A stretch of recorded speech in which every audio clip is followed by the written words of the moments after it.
A rotator cuff repair is an operation to repair one or more of the tendons that are deep inside the shoulder.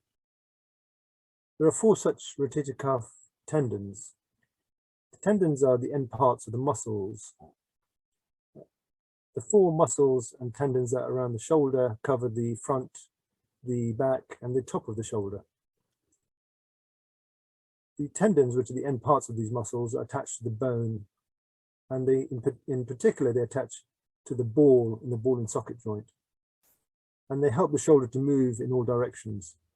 The most commonly damaged rotator cuff tendon is one that's called the supraspinatus, and it's at the top of the shoulder. But with larger tears, it can affect the tendons to the left and the right of the top tendon, the one towards the back and the one towards the front. And this is usually with larger tears. So rotator cuff repair is an operation usually done by keyhole surgery, but rarely it can be done through an open incision. And it's an operation to repair one or more of these tendons. People undergo this procedure usually because of unresolved pain and or loss of function. Usually the tear is found after a specialized investigation, such as an MRI scan or an ultrasound scan. A rotator cuff repair operation involves a day case procedure, usually under a general anesthetic. The patient comes in and is usually able to be discharged on the same day. The procedure is carried out under a general anesthetic with you asleep. And usually my anesthetist places a block, a local anesthetic block, which provides pain relief. Once the patient is in theatre, a few small keyhole incisions are made around the shoulder to enable me to pass a small camera and also various instruments into the shoulder to enable me to do the repair. The actual repair is usually done with some very strong sutures, which are like thread. And these strong sutures have to tie the tendon back down onto the bone. And the way that we do that is by attaching these sutures to some anchors. And those anchors are deep inside the bone. Those anchors are usually a type of plastic or biocomposite, meaning that they dissolve in time. And I try not to use metal inside the shoulder for rotator cuff repairs if I can avoid it. After the operation, some small sutures are placed over the portals, which are the small keyhole incisions. Dressings are applied to the incisions, and you're placed into a polysling. After that, there is a process of rehabilitation. Keyhole surgery for rotator cuff repair can be painful. For that reason, usually these repairs are done under a general anesthetic, and in addition, to help with pain relief for at least the first 8 hours after the operation, a local anesthetic block is given around the shoulder. This block is given around the nerves that supply the shoulder and the upper limb.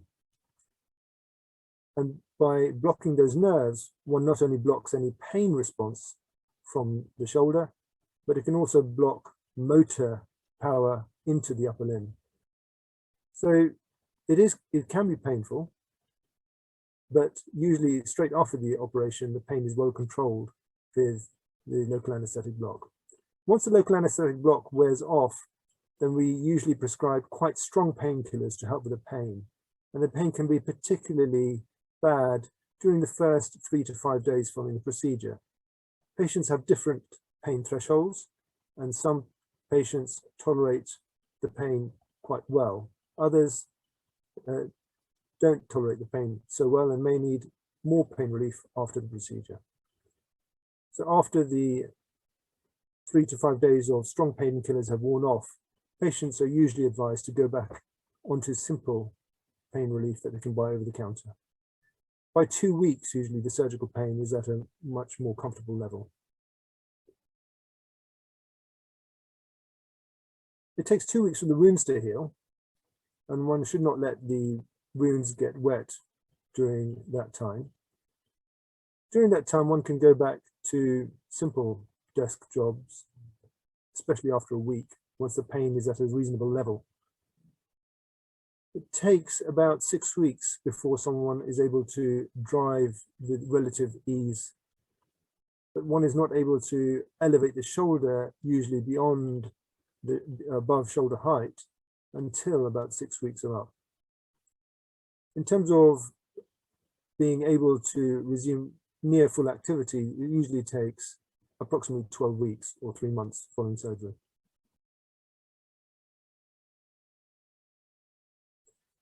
What patients must do is follow the advice that we give them both before and after the operation, and also the advice from the physiotherapists. One shouldn't get the wounds wet if one can help it. The dressings are usually waterproof, but if one can not get the area wet, it would help. In addition, one should be careful in terms of slowly rehabilitating the shoulder. That means to follow the physiotherapy advice very carefully. Some patients, because they have minimal pain or they feel that actually they're feeling quite strong, they may be tempted to do too much too early. Part of the rotator cuff repair usually involves a decompression procedure where one is shaving a bit of bone around the shoulder to allow the shoulder to move much more easily. With that decompression procedure, if one moves the shoulder too early following the procedure, one may actually irritate the rotator cuff repair itself.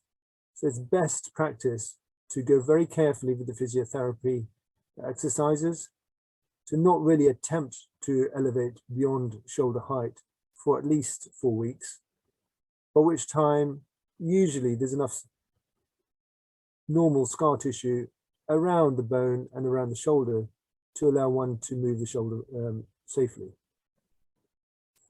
One should not really do any heavy lifting, and that should be the case for 12 weeks or 3 months following surgery. Around 4 to 6 weeks is the time that one can resume driving and light activities, and one shouldn't really attempt heavy lifting or heavy work until 3 months. Sporting activity is also variable, but usually 3 months is a safe time to go back to sporting activity, and usually even at that stage it's by slowly building oneself up.